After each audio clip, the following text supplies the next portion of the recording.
Just two real quick. You talked about cash on hand. How much is on hand? When you say as far as committed at this point, No. 2.7 million. No. On hand. What do we have on hand? What do we have in the pot? What do we have? Cash in a pocket? Yes. That's probably a Drew question if she's here. She's with RAM. But remember, I understand your question. Yeah. But, so I think, yeah, definitely. I mean, I think that the public's interested in that. I know that I've been asked that question. But also, what happens with the $1 million grant if we don't get to $3 million? Is that, and if, so I'm just concerned. Mm-hmm. I love the project. I've spoken in favor of it. I interviewed Cheech. He's a great guy, and I think it's beautiful. But it is money, and it's coming into the city, and it is a very interesting and different project.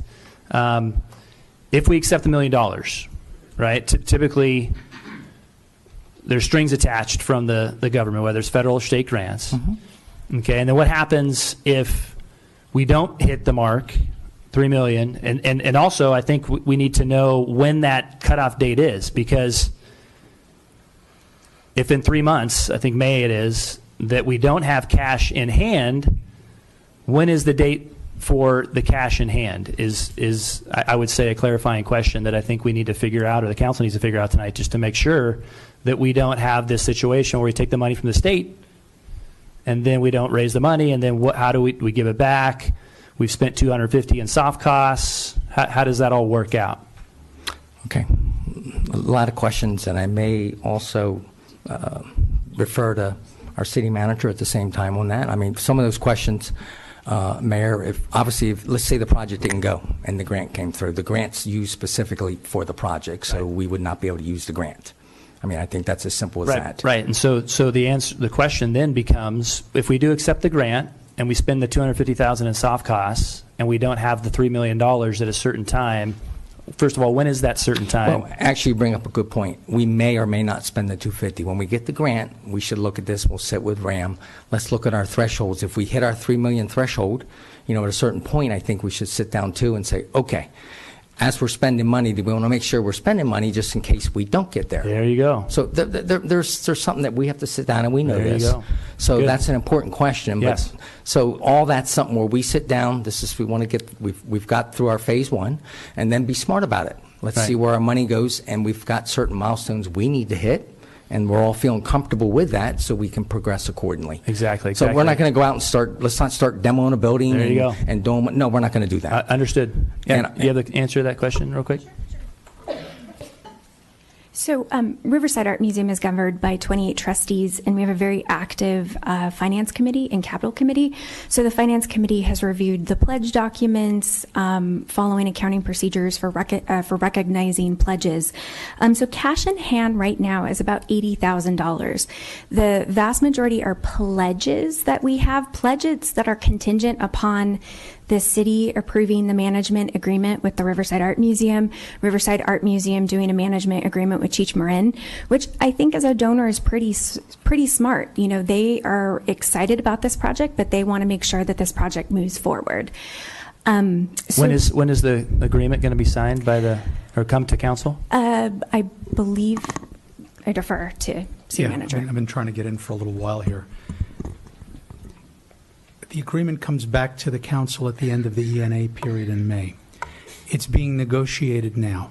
City Attorney's Office, Ms. Smith in the City Attorney's Office has sent a draft agreement to RAM. RAM has attorneys, pro bono, excellent attorneys, Michelle from BB&K. She's reviewing it on behalf of RAM.